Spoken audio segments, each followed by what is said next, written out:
එකේ දැන් කාලෙකින් පස්සේ මම මේ ලෙසන් එකක් කරන්නේ ඒ සම්බන්ධව. අපි කතා කර හිටියේ රයිට් හෑන්ඩ් එක ගැන. මම තව ටිකක් බ්‍රේක් ඩවුන් කරන්නම් සහ මම එක්සර්සයිස් එකකුත් දෙන්න ඕගලන්ට. ස්පීඩ් පිකින් කරද්දී තමයි ගොඩක් මේ අපි හිතන්න ඕනේ රයිට් හෑන්ඩ් එක වැඩ කරන්න ඕන එෆිෂියන්ට්ම විදිය. ඒ කියන්නේ කාර්යක්ෂමතාවය වැඩිම විදිය මොකක්ද කියන එක. එතනදී තමයි ගොඩක් ප්‍රශ්න ඉන්නේ ස්ලෝ ප්ලේයින් වලදී අපිට හෑන්ඩ් මූව්මන්ට් එක ගැන එච්චර ලොකුවට හිතන්න අවශ්‍යතාවයක් නැහැ. ඉතින් ස්පීඩ් ප්ලේයින් වලදී මොකක්ද මොනවාද මෙකැනික්ස් කියලා කිව්වොත් එහෙම ආයිත් අපි කතා කරොත් ඒ ගැන එක ස්ට්‍රිං එකක ප්ලේ කරන උනත් ට්‍රෙමෝලෝ ඔයගොල්ලන් ස්ට්‍රමින් කරනවා වගේ ලූස් එකේ තියාගන්න අවශ්‍ය දැන් තියෙනවා. හැබැයි ඊට වඩා හිතන්න ඕන දේවලුත් තියෙනවා. සිංගල් නෝට් ලීඩ් ලයින්ස් ගහද්දි රයිට්. එකක් තමයි පික් කරද්දි දැන් අපි ඕල්ටර්නේට් පිකින් ගැන තමයි කතා කරන්නේ අද. පික් කරද්දි හිතන්න ඕන දෙයක් තමයි අපි ඩවුන් පික් කරද්දි සහ අප් ස්ට්‍රෝක්ස් කරද්දි එන ෆෝස් එක වෙනස් වෙනවා රයිට්. ඒකින්ද ටෝන් එක දෙකේම ටෝන්ස් දෙක වෙනස් රයිට්. ඒක මම ගොඩක් කට්ටියත් එක්ක කතා කරපුවම අපේ බුද්ධික සහ අනිත් ප්ලේයර්ස්ලා එක්ක මම මේ ගැන සාකච්ඡා කරලා තියෙනවා. උතන දින එකක් තමයි කතාවක් තමයි අපේ ග්‍රැවිටි එක මේකට හේතු වෙනවා කියලා රයිට්. ඒ කියන්නේ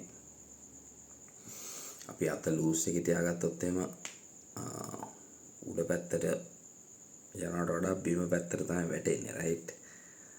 ඉතින් ඩවුන් ස්ට්‍රෝක් එක කොහොමදත් අපේ පවර් එකක් තියෙනවා රයිට්. අප් ස්ට්‍රෝක් එක පවර් එක අඩුයි. ඒකත් එක ඩවුන් ස්ට්‍රෝක් එකේ තියෙන ඩයිනමික් එක ටිකක් වැඩි වෙනවා අප් ස්ට්‍රෝක් එකට වඩා.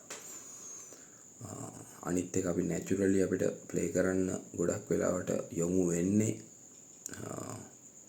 ඩවුන් ස්ට්‍රෝක් එකට. ඒක වෙනස් වෙන තැනක් මම දැකලා තියෙනවා ගොඩක් අපේ පරණ ප්ලේයර්ස්ලා. ඒගොල්ලන් අප් ස්ට්‍රෝක් මූලික කරලා ප්ලේ කරන එක ඒගොල්ලන්ගේ ටෝන් එක කැමති විදිය ඒකෙන් එන ටෝන් එකට කැමති නිසා තමයි ඒක ඒ විදියට පාවිච්චි කරන්න කියන එක තමයි මම දකින්නේ.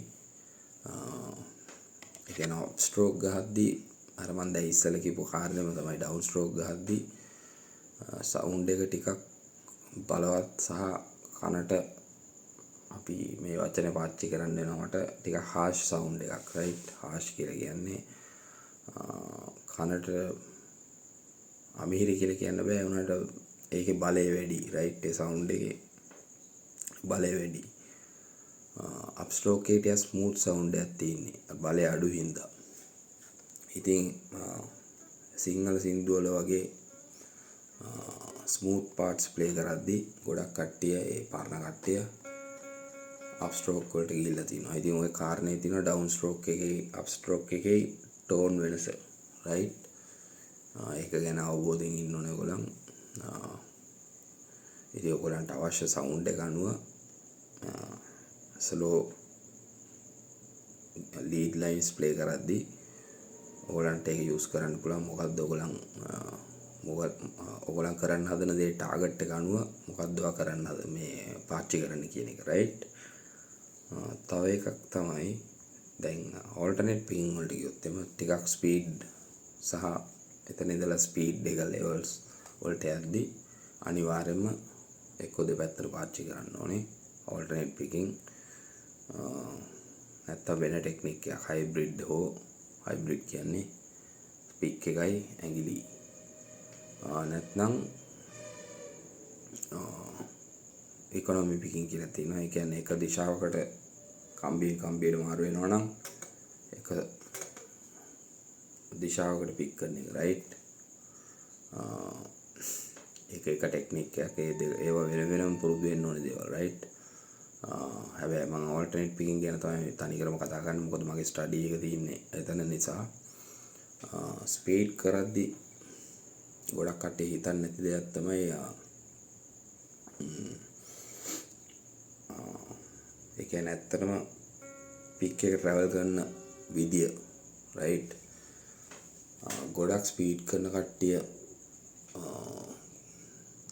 කියන දෙයක් තමයි පික් එක ට්‍රැවල් එක සමාන වෙන තරමට හොඳයි කියලා. ඒ කියන්නේ ඒකෙන් මොකද්ද මම අදහස් කරන්නේ, මේ ඩවුන් ස්ට්‍රෝක් එක කරලා අත දුවන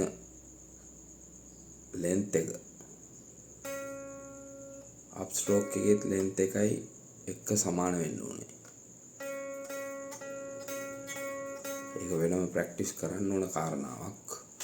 ඉතින් ඒකට ප්‍රැක්ටිස් කරන්න මම කරපු හොඳම එකක් තමයි, සහ දැන්ටත් කරන එකක් තමයි මේකට කියනවා ප්ලාන්ටිං ටෙක්නික් කියලා. රයිට්. ප්ලාන්ටිං කියලා කියන්නේ ගස් පැල ගන්න එක නෙමෙයි. පික් එක ප්ලාන්ට් කරනවා කියලා කියන්නේ ප්ලේ කරපු ගමන් ඊළඟ දැන් මම ඩවුන් ස්ට්‍රෝක් එක ප්ලේ කරනවා නම් ඊළඟට අප් ස්ට්‍රෝක් යන්නේ තියෙන්නේ.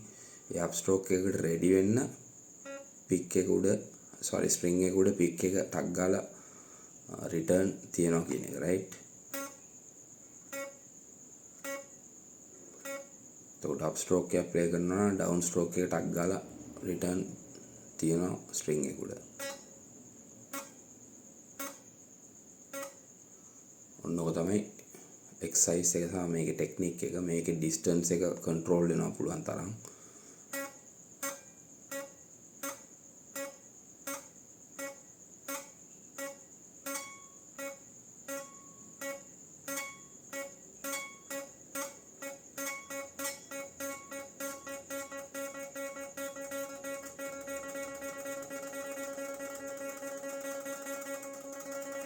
ඔක ස්පීඩ් කරන්න ඒ කියන්නේ ඔය ස්ලෝ ප්ලේ කරද්දි වාට ප්ලාන්ට් කරන එක දැනෙනවා. රයිට්. මෙහෙම කරලා තියෙනකොට ඒ ප්‍රෙෂර් එක වාට ස්ප්‍රින්ග් එක ප්‍රෙෂර් එක දැනෙනවා.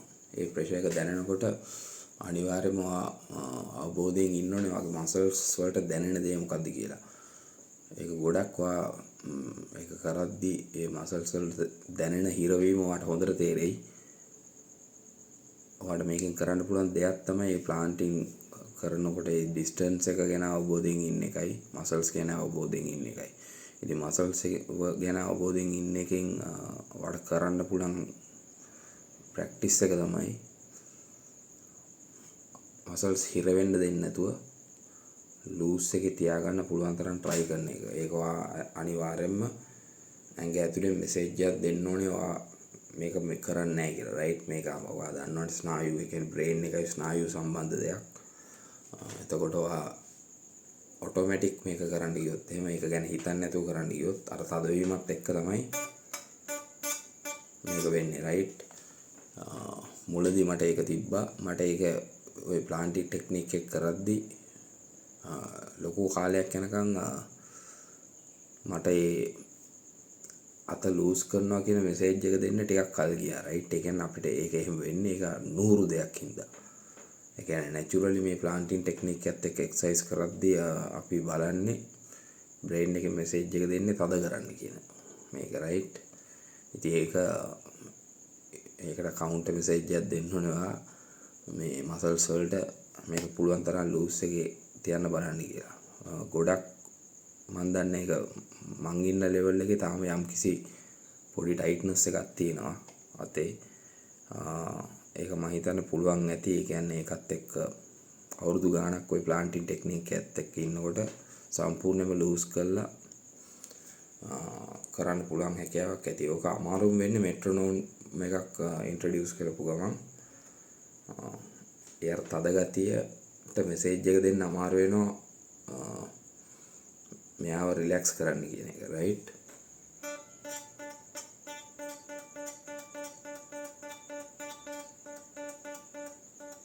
අනිත් එක ගොඩක් රිලැක්ස් කරොත් එහෙම මෙට්‍රොනෝම් එකත් එක්ක තියෙන ලොක් එක නැති වෙනවා. ඒක තමයි හැටි. මේ අපේ මසල්ස් වැඩ කරන විදිය නැචරල් විදිය හැටි ඒක. ඉතින් ඒක වෙනම ප්‍රැක්ටිස් එකක් මසල් රිලැක්ස් කරලා මෙට්‍රොනෝම් එකත් එක්ක ප්ලාන්ටින් ටෙක්නික් එක කරනවා කියන එක. ඊළඟ එක තමයි ඩිස්ටන්ස් එක. ස්පීඩ් කරද්දී ස්පීඩ් කරන්න ඒ ප්ලාන්ටින් එක දැනෙන්නේ නැතුව නිකන් ට්‍රෙමෝලෝ පික් වෙන්න පටන් ගන්නවා රයිට්. හැබැයි ඒ ට්‍රෙමෝලෝ පික් එක වඩ දැනේ ගොඩක් අත එහාට මෙහාට යන්නේ නැතුව එක ඒරියා එකක තමයි මෙහෙම ඉන්නේ රයිට්. පොඩි ඒරියා එකක තමයි වෙන්නේ.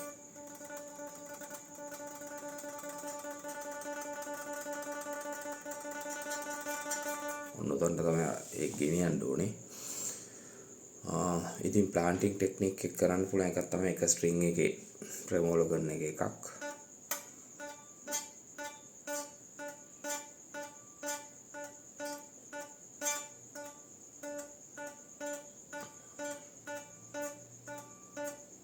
අනිත් එක ස්ට්‍රින්ග්ස් දෙකක් අරගෙන ප්ලාන්ට් කරන එක රයිට්. එතකොට මෙතන කරන්නේ මොනවද කියන එක වැදගත් නැහැ. ඔයාලට ඕන නම් ඒක මියුට් කරන්න පුළුවන් ස්ට්‍රින්ග්ස්.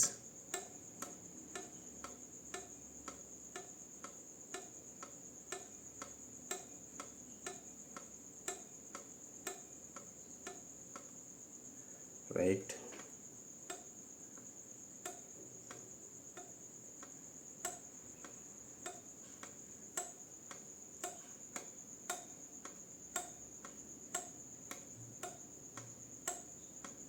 ඕකේ එක ස්ට්‍රින්ග්ස් වලින් try කරන්න පුළුවන්. ඔයාලට ස්ට්‍රින්ග් skip කරන්න පුළුවන්.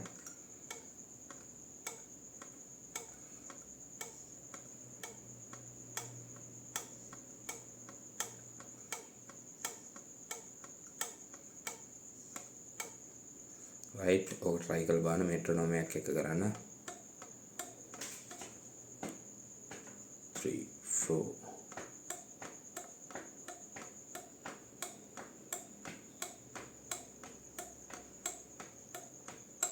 රයිට්. අනිත් එක තමයි අවුට්සයිඩ් පිකින් කරනවා වගේ මේ ඉන්සයිඩ් පිකින්. දැන් මේක මම කරේ අවුට්සයිඩ් කියලා කියන්නේ එළියෙන් පටන් ගත්තා ආයිත් එළිය රයිට්. ස්ට්‍රින්ග්ස් වල පිට දැන් ඇතුළ. එතකොට අප් ස්ට්‍රෝක් එක පටන් ගන්නවා ඩවුන් ස්ට්‍රෝක් එකකින් ඊළඟ ස්ට්‍රින්ග් එකට යනවා. හැබැයි අර ප්ලාන්ටින් ටෙක්නික් එකම යනවා රයිට්. මම ඒ කියන්නේ ප්ලේ කරලා ඊළඟට ප්ලේ කරන්න තියෙන ස්ට්‍රින්ග් එකේ ප්ලාන්ට් කරනවා.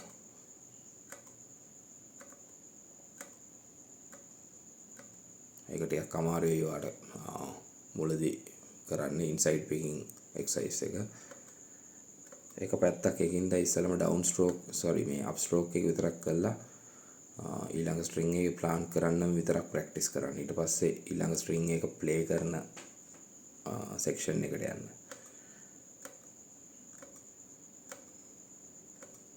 රයිට්. ඊට පස්සේ වෙනම ඩවුන් ස්ට්‍රෝක් එක විතරක් ඉන්සයිඩ් පිකින්.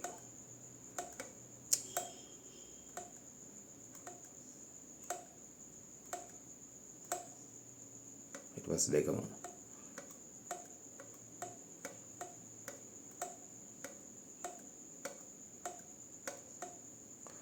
අන්න වගේ. ඒක ටිකක් අමාරු එකක්. ඒක මම අදලා ප්‍රැක්ටිස් කරනවා ඉන්සයිඩ් පිකින්.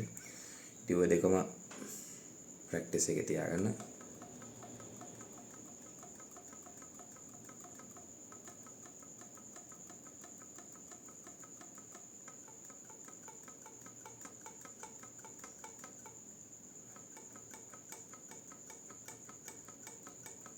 මේක පාට සවුන්ඩ් එකත් වගේම ගොඩක් වැදගත් සවුන්ඩ් එක නැතුව ප්‍රැක්ටිස් කරන එකක්. ඉතින් ඕක තමයි මට අද දෙන්න තියෙන වාට ලෙසන් එක.